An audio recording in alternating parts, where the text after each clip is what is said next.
Imagine un père, regardant son fils unique dans les yeux, les larmes au bord des paupières, le cœur déchiré entre l'amour et l'obéissance. Une montagne silencieuse, un feu qui crépite, un couteau qui tremble dans sa main, et la voix de Dieu résonnant dans son âme. Prends ton fils, ton unique, celui que tu aimes, et offre-le-moi en sacrifice. C'est l'histoire d'un homme prêt à tout pour sa foi. Une épreuve si douloureuse, si incompréhensible, qu'elle a marqué à jamais l'histoire de l'humanité. Cette histoire, c'est celle d'Abraham et d'Isaac, le sacrifice le plus déchirant de la Bible. Un moment où le cœur d'un père est mis à l'épreuve ultime. Mais derrière ce récit, se cache bien plus qu'un simple acte de foi. C'est une plongée dans la confiance absolue, le doute, la douleur et la promesse d'un miracle. Alors, préparez-vous à découvrir le sacrifice le plus bouleversant de tous les temps.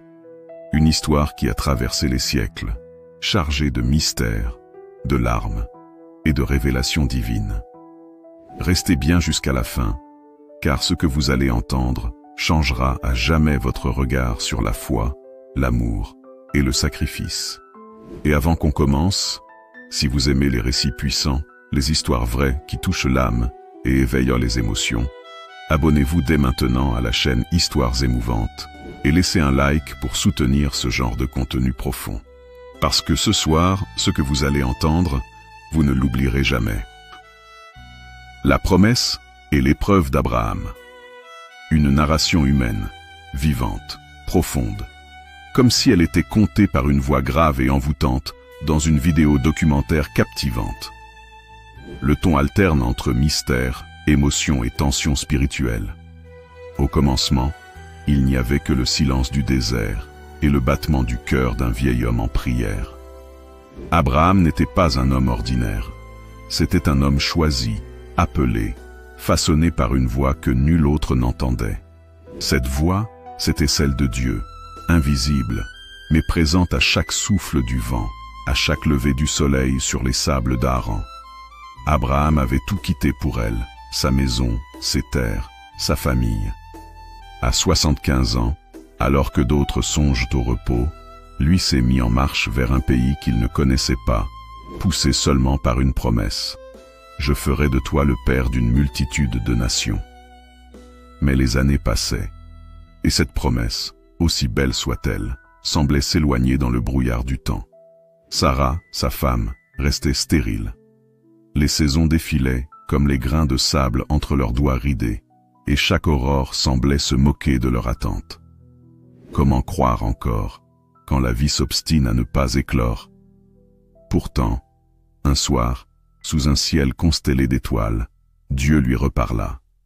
Et dans la nuit, il lui montra la voûte céleste, infinie, étincelante. Regarde le ciel, Abraham.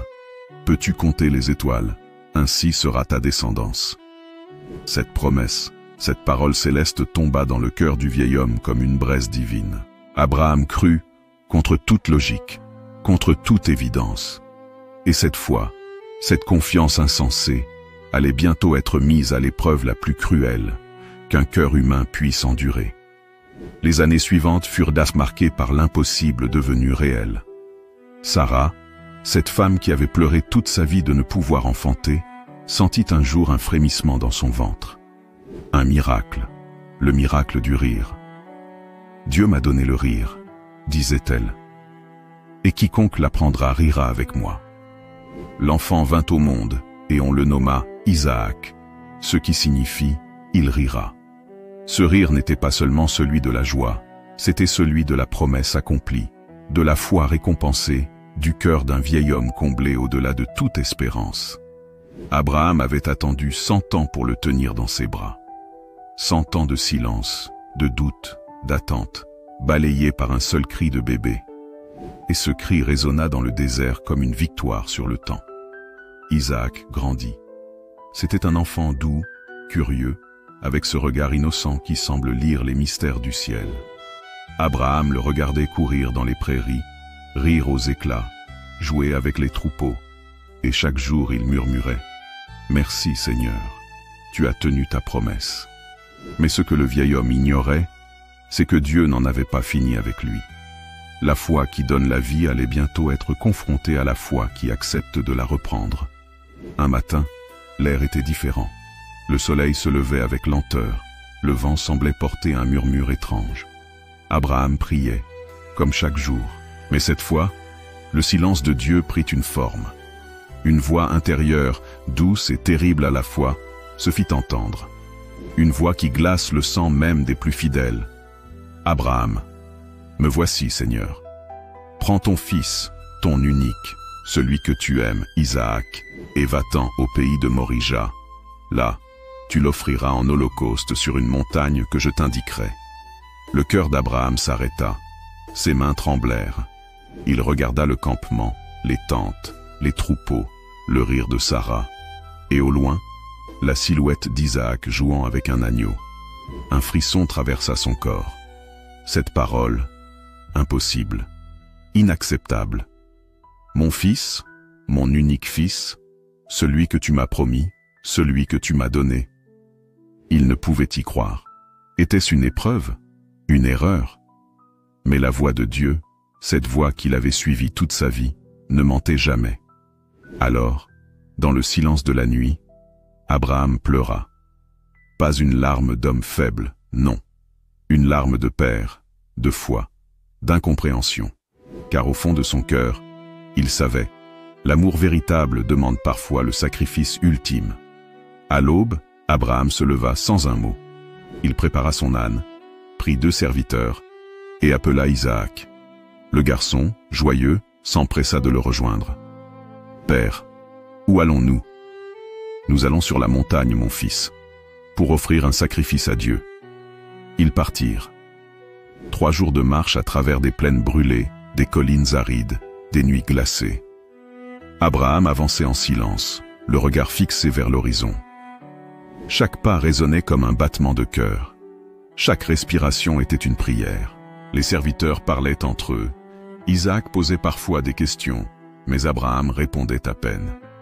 Le 3e jour, il leva les yeux, et au loin, il vit la montagne, Morija, le lieu du sacrifice, le lieu où sa foi allait être pesée, mesurée, éprouvée dans le feu du ciel.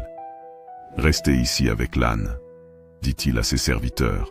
« Moi et le garçon, nous irons plus loin pour adorer Dieu, puis nous reviendrons. » Ces mots, « nous reviendrons », portaient l'ombre d'un espoir. Était-ce un mensonge pour se rassurer? Ou la foi que Dieu ne laisserait pas la promesse mourir? Personne ne le sait. Abraham chargea le bois du sacrifice sur les épaules de son fils, lui prit le feu et le couteau, et ils montèrent ensemble, lentement, vers le sommet. Le vent soufflait plus fort, comme pour étouffer les mots. Isaac brisa le silence. « Père, nous avons le feu et le bois, mais où est l'agneau pour l'holocauste ?» Abraham sentit son cœur se briser. Il regarda son fils, ses yeux innocents, son visage sans peur. Et il répondit, la voix tremblante, mais ferme.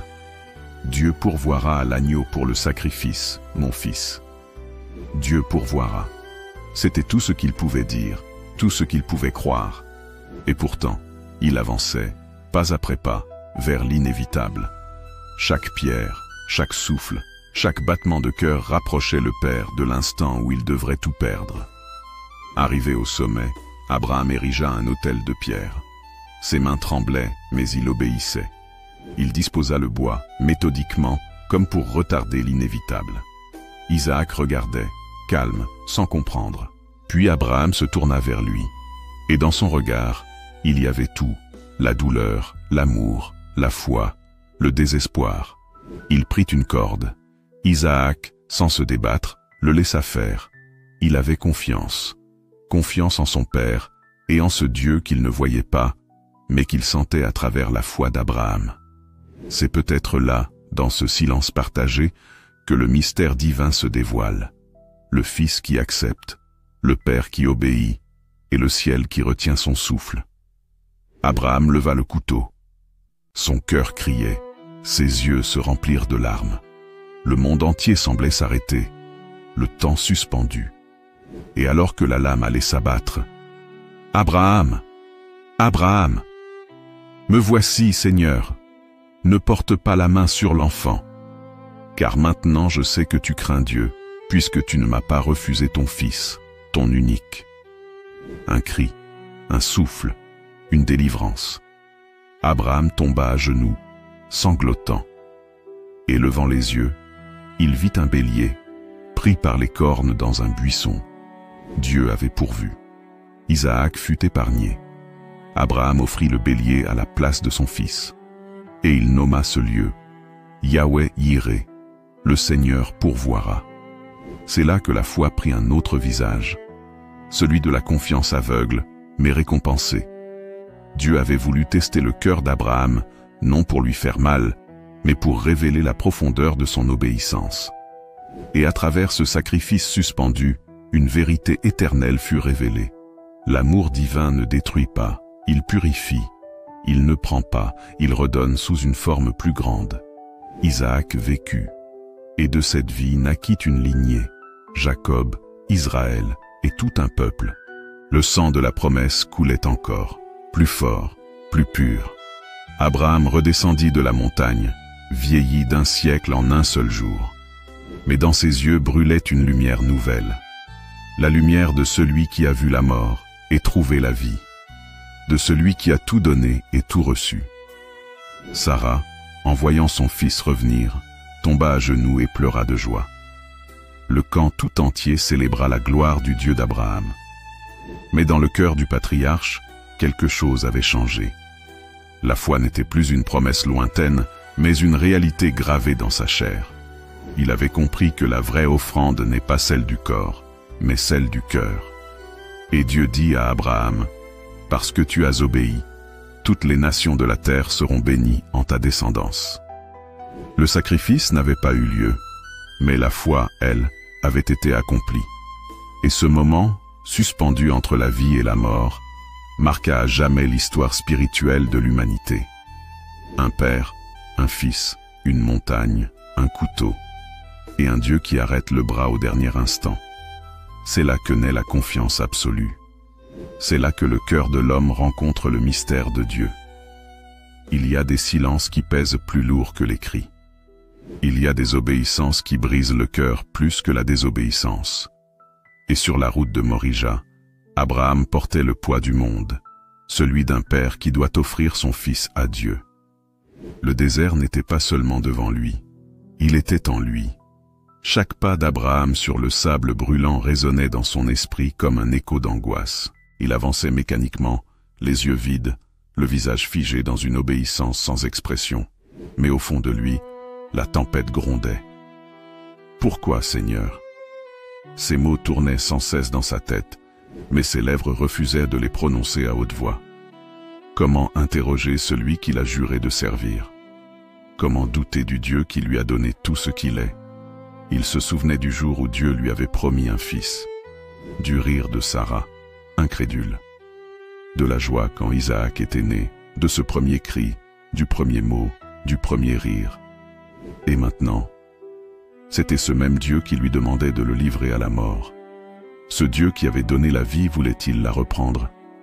Le vent fouettait son visage, soulevant la poussière autour d'eux. Les serviteurs marchaient en silence. Isaac suivait sans crainte. Mais Abraham, lui, sentait chaque battement de son cœur comme un coup de marteau contre sa poitrine. Il leva les yeux vers le ciel et murmura, « Si tu veux éprouver ma foi, Seigneur, pourquoi à travers lui? Pourquoi par la chair de ma chair?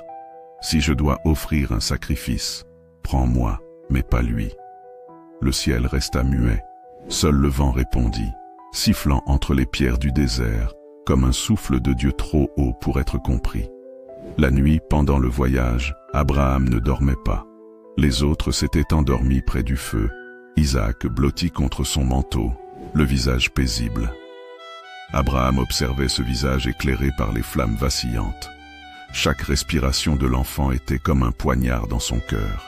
Il se souvint de cette nuit, des années auparavant, quand Sarah avait ri pour la première fois depuis des décennies. C'était un rire incrédule, un éclat presque moqueur, lorsque Dieu lui avait annoncé qu'elle enfanterait à 90 ans. « Moi, vieille comme je suis? Et lui, mon mari, usé par l'âge. Et pourtant, le miracle s'était produit. Abraham ferma les yeux. Il se revit tenant le nouveau-né contre sa poitrine, les larmes mêlées au rire. Isaac, avait-il murmuré. Un nom simple, mais chargé de promesses. Le rire de la foi, le rire de la joie retrouvée. Et maintenant, Dieu lui demandait de sacrifier ce rire, de tuer la promesse pour prouver qu'il croyait toujours à la promesse. Le paradoxe était insoutenable. Et pourtant, il n'y avait dans le cœur d'Abraham ni révolte, ni cri de colère, seulement un vide sacré. Le troisième jour, le silence devint presque insupportable. Ni les pas d'Isaac, ni les murmures du vent, ni même les cris des oiseaux ne pouvaient combler le vide entre le Père et le ciel. Abraham avait l'impression d'être coupé du monde, seul face à un Dieu lointain. Il se souvenait d'autres épreuves, d'autres silences. Quand Dieu lui avait demandé de quitter sa terre natale, sans lui dire où aller. Quand il avait dû renvoyer Ismaël, son premier fils, dans le désert, sur ordre divin. Chaque fois, il avait obéi. Mais jamais l'obéissance n'avait eu ce goût amer. Jamais le silence de Dieu n'avait été si lourd. « Pourquoi ne parles-tu pas, Seigneur ?» pensa-t-il. « Pourquoi ne m'expliques-tu rien ?» Mais Dieu ne parlait pas. Parce que certaines réponses ne se donnent pas par des mots. Elles se vivent. Elles se saignent. Isaac, lui, marchait sans se douter du drame qui se jouait. Il observait son père avec admiration. Il avait grandi en entendant les récits des promesses de Dieu, les victoires, les miracles. Pour lui, Abraham n'était pas seulement un père. Il était un homme choisi par le ciel, un ami de Dieu. Mais quelque chose, dans cette marche, lui semblait étrange. Le silence d'Abraham était trop profond. Ses yeux, d'habitude si clairs, semblaient perdus dans un autre monde. Et quand il lui parlait, sa voix tremblait à peine perceptiblement, comme si elle portait un fardeau invisible. Alors Isaac prit la main de son père. Et Abraham sentit ce contact comme une brûlure douce, une blessure d'amour. Il voulut le serrer contre lui, le protéger, lui dire qu'il l'aimait. Mais aucun mot ne sortit, car dire « je t'aime » aurait brisé la digue, et les larmes auraient coulé. Ce que peu comprennent dans l'histoire d'Abraham, c'est que la foi, ici, n'était pas une certitude. Ce n'était pas une obéissance froide ou mécanique. C'était une tension insoutenable entre le cœur d'un père et la voix d'un Dieu silencieux. Abraham ne savait pas que Dieu allait arrêter sa main. Il ne savait pas qu'un bélier attendait dans le buisson. Tout ce qu'il savait, c'est que Dieu l'avait parlé, et que la parole divine, même incompréhensible, devait être suivie. C'est cela, la foi absolue. Obéir non pas parce qu'on comprend, mais parce qu'on fait confiance. Même quand tout hurle en nous que c'est insensé. Le troisième jour, la montagne apparut. Une forme sombre, majestueuse, dressée contre le ciel rouge du matin. Morija. Abraham sentit ses jambes fléchir. Chaque pas vers le sommet était une déchirure de plus dans son âme. Il ordonna aux serviteurs de rester, puis il plaça le bois sur les épaules d'Isaac. Ce geste, simple en apparence, symbolisait le poids du destin. Isaac portait le bois du sacrifice, sans savoir qu'il portait le bois de sa propre offrande. Le père portait le feu et le couteau. Le fils portait le bois, et le ciel portait le secret. La montée fut lente, presque rituelle. Chaque pas sonnait comme une prière, chaque pierre foulée comme un adieu silencieux. « Père, oui mon fils, voici le feu et le bois, mais où est l'agneau pour l'Holocauste ?» Ce fut le moment le plus dur, plus encore que la montée, que le couteau, que le feu. Cette question innocente, prononcée avec tant de confiance, le monde sembla s'arrêter. Abraham regarda son fils, chercha ses mots, puis répondit d'une voix à peine audible. « Dieu pourvoira l'agneau, mon fils. » Ces mots n'étaient pas une ruse.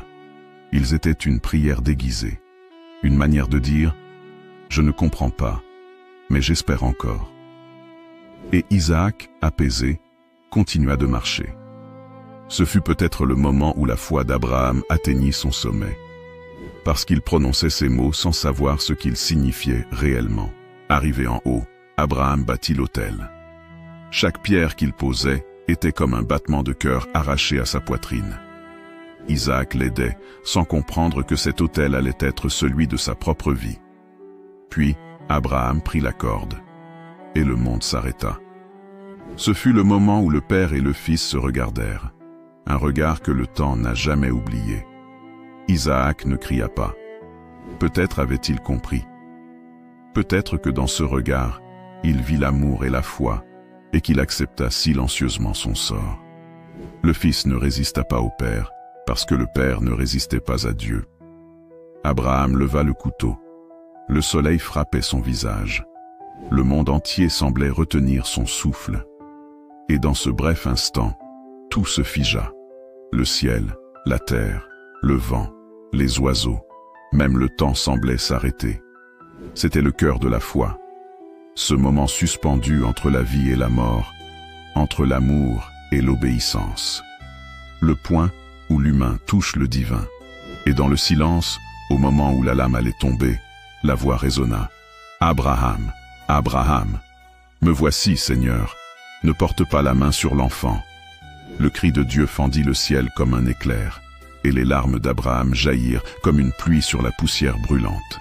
Il tomba à genoux, tremblant, pleurant, riant à la fois. Le couteau tomba de sa main, le bois resta intact, et un bélier apparut, pris dans les ronces. Dieu avait pourvu, juste au moment où tout semblait perdu. Après l'épreuve, il n'y eut plus de mots. Abraham et Isaac descendirent de la montagne sans parler. Mais leurs âmes, elles, avaient changé pour toujours. L'un avait appris la foi suprême. L'autre avait découvert la confiance absolue. Isaac ne posa pas de questions. Abraham ne donna pas d'explication. Mais entre eux, il y avait un lien que rien ne pourrait briser, celui du sacrifice suspendu. Et dans le cœur du patriarche, une certitude naquit. Dieu ne veut pas le sang. Il veut le cœur. Il veut la foi qui dit oui, même quand tout dit non. Sur la montagne du silence, Abraham comprit que la vraie offrande n'est pas celle du Fils, mais celle de soi-même. Et c'est là, dans le vent de Morija, que naquit le mystère du sacrifice parfait. Le Dieu qui éprouve, non pour détruire, mais pour révéler. Le Dieu qui demande tout, pour ensuite tout redonner. Il est des histoires qu'on ne peut comprendre qu'en fermant les yeux. Parce qu'elles parlent, non pas à la raison, mais à l'âme. Le sacrifice d'Abraham est l'une d'elles. Pour comprendre le sens profond du sacrifice d'Abraham, il faut se dépouiller de la logique humaine, car ce que Dieu a demandé à cet homme dépasse la compréhension. Quel Dieu demanderait à un père de sacrifier son fils? Quel Dieu éprouverait ainsi la chair et le cœur d'un homme fidèle? Et pourtant, dans ce paradoxe, se cache la vérité la plus pure de la foi. Car la foi véritable commence là où la logique s'arrête. Ce que Dieu voulait, ce n'était pas la mort d'Isaac, c'était la purification d'Abraham, l'acte ultime de confiance. Quand Abraham leva le couteau, il ne détruisait pas la vie, il brisait l'attachement. Il prouvait qu'il aimait Dieu plus que la promesse, plus que la bénédiction reçue. C'était le moment où l'homme offrait tout, sans rien garder. Et c'est dans ce moment de dépouillement total que Dieu se révéla pleinement. Le sacrifice d'Abraham n'est pas seulement un test, c'est un miroir. Un miroir tendu à chaque être humain qui croit. Car tôt ou tard, chacun de nous doit gravir sa propre montagne de Morija. Chacun de nous doit affronter un moment où Dieu semble absurde, où la vie semble injuste, où la foi se heurte au silence. C'est dans ces moments-là que se mesure notre confiance. Croire quand tout va bien, c'est naturel. Mais croire quand tout s'effondre, c'est là que commence la vraie foi. Abraham ne comprenait pas. Et pourtant, il avançait. Il n'avait pas de preuves, pas de garantie, pas de plan de secours. Mais il avait une promesse. Et il savait que Dieu, même incompréhensible, ne ment jamais. C'est cela, le secret de la foi biblique. Une confiance aveugle dans un amour qu'on ne comprend pas encore. L'acte d'Abraham, au-delà du geste physique, était un feu intérieur.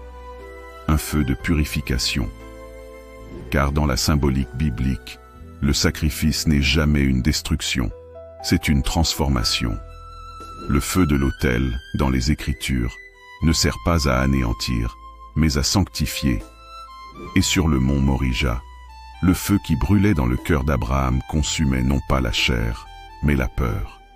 Il brûlait l'attachement excessif, l'idolâtrie du don au détriment du donateur. Abraham comprit alors que son fils, son bonheur, sa promesse, tout cela appartenait d'abord à Dieu. Il comprit que la vie ne lui avait été donnée que pour être rendue, et que la véritable liberté consiste à ne rien posséder, mais à tout recevoir dans la foi. L'histoire d'Abraham et d'Isaac est bien plus qu'un récit historique. C'est le prototype du lien entre le divin et l'humain. Le Père et le Fils ne sont pas seulement deux êtres, mais deux symboles. Abraham, c'est l'homme, la foi, l'obéissance. Isaac, c'est la promesse, la vie, la pureté. Quand Abraham lève le couteau, c'est comme si l'humanité entière se tenait entre la mort et la rédemption. Isaac, lié sur l'autel, représente chaque être humain qui, un jour, doit se remettre entièrement entre les mains de Dieu. Et le moment où Dieu arrête la main d'Abraham annonce déjà un autre sacrifice, celui qui viendra des siècles plus tard, sur une autre montagne, avec un autre fils. Des siècles plus tard, dans un lieu non loin de Morija, un autre père livra son fils. Cette fois, la main ne fut pas retenue. Ce fut le Golgotha, la colline du calvaire. Là, un autre fils, unique lui aussi, fut offert, non plus par un homme à Dieu, mais par Dieu à l'humanité. Ce fils, c'est le Christ. Et si l'épreuve d'Abraham fut interrompue, c'était pour annoncer prophétiquement celle de Dieu lui-même. Abraham avait porté le couteau sans le laisser tomber. Dieu, lui, a laissé la croix s'élever. Ce qu'il avait interdit à Abraham, il se l'est infligé à lui-même. Le Père d'Isaac a offert l'intention. Le Père céleste a offert la réalité. Ainsi, Morija devient le miroir du Golgotha. Le premier annonce le second, comme une ombre avant la lumière. Et dans ce parallèle se cache le plus grand mystère de la foi. Le Dieu qui met à l'épreuve n'est pas un tyran, c'est un Père qui prépare le salut. Le moment où Dieu arrête la main d'Abraham est un tournant spirituel majeur dans l'histoire biblique. C'est le moment où la religion du sang se transforme en religion du cœur.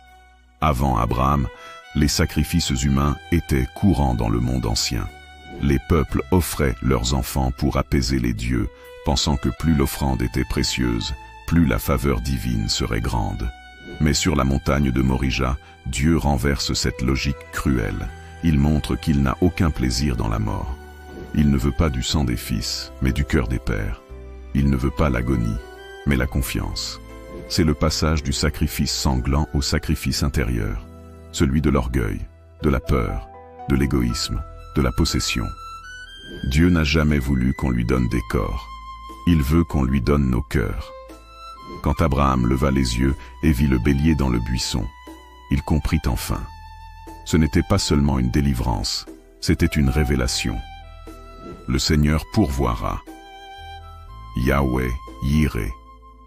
Cette phrase deviendrait un pilier pour tout croyant après lui, car elle ne parle pas seulement de ce moment précis, mais de toute la vie de foi.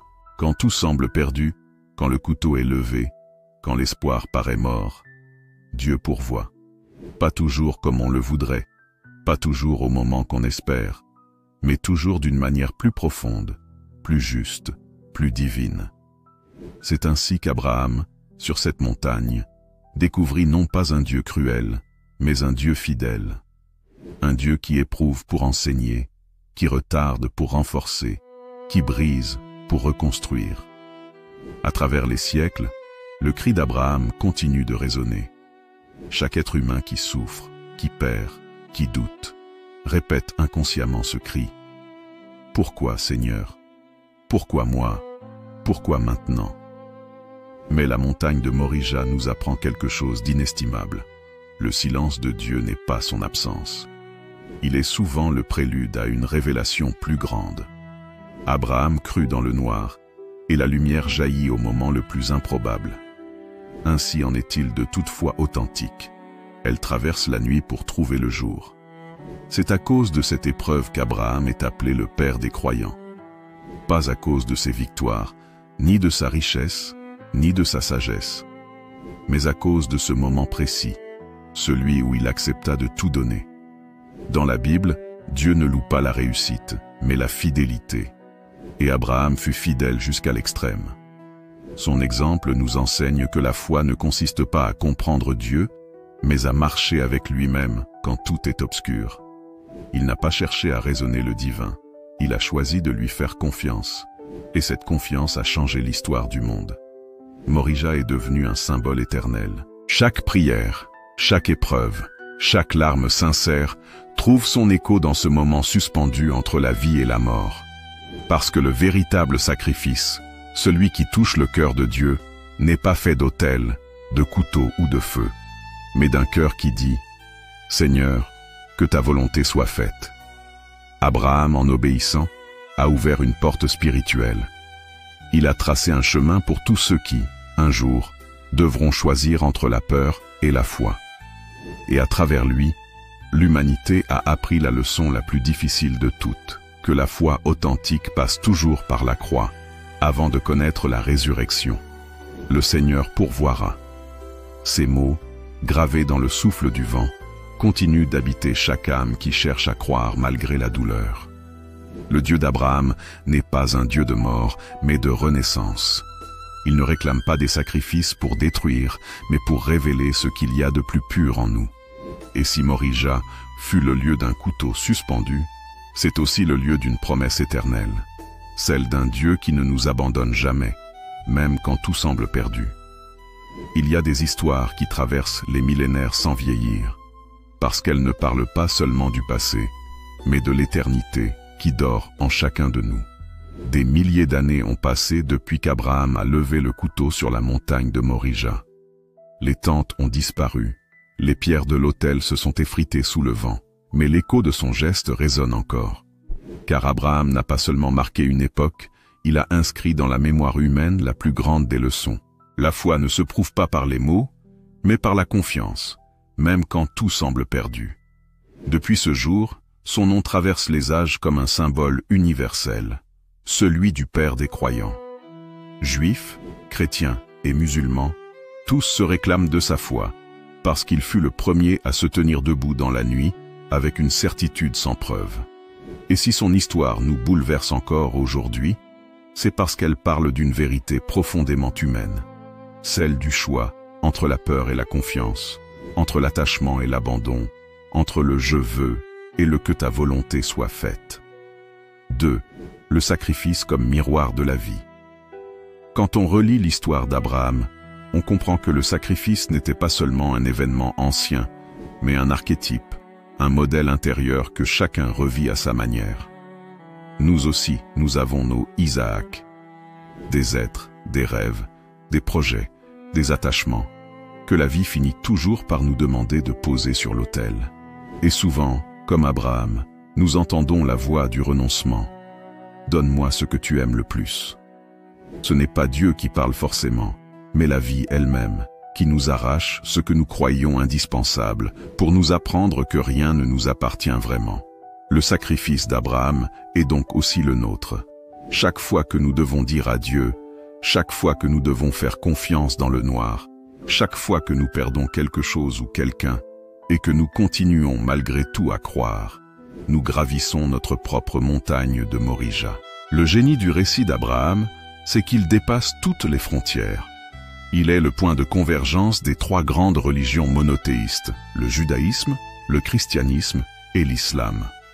Pour le judaïsme, l'épreuve d'Abraham, appelée Akedah, la ligature d'Isaac, est un acte de foi absolu, un modèle d'obéissance parfaite. Le peuple juif voit en lui la racine de son alliance avec Dieu, celle qui fonde toute la fidélité du peuple élu. Pour le christianisme, Abraham est le père spirituel de tous les croyants, le modèle de la foi qui annonce le sacrifice du Christ. Isaac, portant le bois sur son dos, préfigure Jésus portant la croix. Et sur le Golgotha, l'amour de Dieu accomplit ce que celui d'Abraham n'a fait qu'esquisser. Pour l'islam, c'est Ibrahim et son fils Ismaël qui montent sur la montagne. Et c'est cette obéissance qui fonde la fête du Aïd al-Adha, le sacrifice commémoré chaque année par des millions de croyants. Leur geste symbolise la soumission totale à la volonté divine, islam signifiant justement soumission. 3 traditions, une seule essence, celle d'un amour plus fort que la peur, d'une foi plus grande que la raison, et d'un Dieu qui ne cesse de dire « Je ne veux pas ton sang, je veux ton cœur ». Abraham n'a pas été béni malgré son épreuve, mais à travers elle. Et c'est là un secret spirituel que beaucoup oublient. Le chemin vers la lumière passe toujours par une ombre. Aucune foi véritable ne naît dans le confort. Elle naît dans la lutte, dans la nuit, dans la tension entre ce qu'on espère et ce qu'on endure. Abraham, en montant sur la montagne, a vécu symboliquement le chemin de chaque âme humaine. Il est parti avec un cœur plein, et il est redescendu vide, mais libre. Ce qu'il a perdu en sécurité, il l'a gagné en éternité. Parce que l'amour véritable ne retient pas, il offre. Et la foi véritable ne comprend pas toujours, mais elle avance quand même. Beaucoup se demandent, pourquoi Dieu ne dit-il rien pendant cette marche? Pourquoi n'envoie-t-il pas un ange avant? Pourquoi laisse-t-il Abraham souffrir jusqu'à l'extrême? Mais ce silence n'est pas une absence, c'est un enseignement. Dans la Bible, le silence de Dieu n'est jamais vide. Il est une invitation à écouter autrement. Quand Dieu se tait, c'est pour nous apprendre à entendre avec le cœur. Abraham n'a pas reçu d'explication, mais il a reçu une révélation. Celle que Dieu se tient dans le feu du doute, dans la douleur de la perte, dans la tension du choix. Et c'est souvent dans les silences les plus cruels que Dieu parle le plus fort. Après l'épreuve, Abraham n'était plus le même homme. Ce n'était plus un simple serviteur de Dieu, c'était un ami de Dieu. Le lien entre eux n'était plus fondé sur une promesse, mais sur une confiance indestructible. Et cette transformation intérieure, ce passage de la foi naïve à la foi purifiée, est ce qui fait d'Abraham le modèle de toutes les âmes en quête de lumière. Parce que la foi, quand elle est purifiée par la souffrance, devient inébranlable. Elle ne dépend plus de ce que Dieu donne, mais de ce qu'il est. Et c'est cela, le secret d'Abraham. Il a cessé d'aimer Dieu pour ses dons, et il a commencé à l'aimer parce qu'il est Dieu. Nous aussi, nous avons nos morijas, nos montagnes à gravir, nos sacrifices à offrir. Ce ne sont pas toujours des fils ou des vies, mais des rêves, des attachements, des sécurités. Et dans ces moments de perte, quand tout semble s'effondrer, le récit d'Abraham nous murmure encore « Ne crains pas, le Seigneur pourvoira ». Ce Dieu qui pourvoit n'est pas un magicien. Il n'offre pas toujours ce qu'on veut, mais toujours ce dont on a besoin. Il ne supprime pas la douleur, mais il en fait une source de lumière. Chaque fois que nous choisissons la confiance plutôt que la peur, la foi plutôt que la colère, nous rejouons le geste d'Abraham, et le ciel, une fois encore, retient le bras du désespoir. Le mot sacrifice vient du latin sacrum facere, qui signifie littéralement rendre sacré. Et c'est bien ce qu'Abraham a fait. Il a rendu sacré ce qui était humain. En offrant ce qu'il avait de plus précieux, il a transformé la douleur en offrande et l'obéissance en lumière. C'est là la sagesse éternelle du sacrifice. Ce que nous donnons librement, nous ne le perdons jamais. Ce que nous acceptons de remettre à Dieu, il le transfigure, il le sanctifie, il le rend éternel. À la fin de cette histoire, Dieu renouvelle sa promesse. Parce que tu as obéi, toutes les nations de la terre seront bénies en ta descendance. Cette bénédiction traverse les siècles. Elle nous rappelle que chaque acte de foi, même silencieux, peut changer le monde. Abraham n'a pas levé une armée, il n'a pas bâti une cité, il n'a pas laissé de trésors. Mais il a laissé un exemple, celui d'un homme qui a osé dire oui à Dieu, quand tout en lui criait non. Et ce oui résonne encore aujourd'hui dans le cœur de chaque croyant, comme un écho éternel de confiance et d'amour. Nous vivons dans un monde où tout va vite, où l'on veut comprendre avant de croire, où la peur du manque nous étouffe, où l'on veut tout contrôler. Mais le sacrifice d'Abraham nous rappelle une vérité oubliée. La foi commence là où le contrôle s'arrête. Elle n'est pas une explication, c'est une remise de soi. Abraham nous apprend à aimer sans posséder, à croire sans voir, à espérer sans garantie. Et dans un monde saturé de bruit, son silence sur la montagne de Morija nous enseigne encore la plus grande sagesse. Le vrai courage, c'est de faire confiance à Dieu, même quand on ne comprend rien. Seigneur, comme Abraham, j'ai peur parfois. J'ai peur de perdre, peur d'échouer, peur de ne pas comprendre. Mais apprends-moi à faire confiance, à croire que, même dans le désert, tu pourvois, que même dans la nuit, tu éclaires, que même sur l'autel du sacrifice, ton amour est plus fort que la mort. Car au fond, la foi n'est pas une idée, c'est une marche lente, souvent douloureuse, mais toujours guidée par une lumière invisible. Et cette lumière, c'est celle qui a conduit Abraham sur Morija, celle qui conduit encore aujourd'hui ceux qui cherchent, ceux qui pleurent, ceux qui espèrent. Et Abraham appela ce lieu Yahweh Yireh, le Seigneur pourvoira. Cette phrase résonne encore, comme un murmure éternel dans le vent des siècles. Parce qu'au fond, l'histoire d'Abraham n'est pas terminée. Elle continue dans chacun de nous, chaque fois que nous choisissons de croire au milieu de l'incertitude, chaque fois que nous décidons d'aimer malgré la peur, chaque fois que nous offrons à Dieu ce que nous avons de plus cher. Le couteau suspendu au-dessus d'Isaac, c'est la preuve que l'amour de Dieu triomphe toujours au dernier moment. Et sur la montagne du silence, l'humanité a compris que la foi, ce n'est pas de ne pas avoir peur, c'est d'avancer malgré la peur. Le sacrifice le plus déchirant de la Bible n'était pas celui d'un enfant, mais celui d'un père. Et ce père, en offrant tout, a trouvé bien plus qu'il n'avait perdu. Il a trouvé Dieu. Bien sûr, voici une conclusion humaine, sincère, chaleureuse et émotive, parfaitement adaptée à la fin de ta vidéo YouTube. Elle garde le ton narratif et spirituel du récit, tout en remerciant ton audience d'avoir vécu cette histoire avec toi. Elle est pensée pour toucher le cœur du spectateur, lui laisser une impression durable et l'encourager à s'abonner. Et voilà, le voyage s'achève. Mais les grandes histoires, celles qui viennent de l'âme, ne se terminent jamais vraiment. Elles continuent à vivre en nous, dans nos silences, dans nos choix, dans nos prières. Merci d'avoir pris le temps de vivre cette histoire avec moi, d'avoir marché aux côtés d'Abraham, d'avoir ressenti ses doutes, ses peurs, mais aussi sa foi inébranlable. Si vous êtes arrivé jusqu'ici, c'est que cette histoire vous a sans doute parlé, non pas seulement à votre esprit, mais à votre cœur. Parce qu'au fond, nous avons tous un peu d'Abraham en nous. Nous portons tous nos propres sacrifices, nos renoncements, nos montagnes à gravir. Et si cette histoire nous apprend une chose, c'est que la foi, l'amour et la confiance sont plus forts que la peur, plus puissants que la douleur, et plus durables que tout ce qu'on peut perdre. Merci du fond du cœur pour votre présence, votre écoute et votre temps précieux. Vous ne pouvez pas imaginer combien votre attention, vos commentaires, vos partages donnent vie à ces récits que nous faisons avec passion.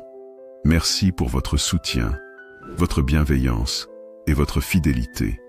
Et si cette histoire vous a touché, si elle vous a ému, inspiré ou simplement fait réfléchir, alors n'hésitez pas à laisser un like, à vous abonner à la chaîne Histoires émouvantes et à activer la cloche pour ne manquer aucune des prochaines histoires. Car ici, chaque semaine, nous faisons revivre les récits qui parlent à l'âme, les légendes, les vérités oubliées, les moments où le cœur humain touche l'infini. Merci d'avoir écouté avec votre cœur. Merci d'avoir marché avec nous sur la montagne de la foi. Et souvenez-vous, quand tout semble perdu, le Seigneur pourvoira. À très bientôt pour une nouvelle histoire, une nouvelle émotion, une nouvelle leçon de vie, ici sur Histoires émouvantes.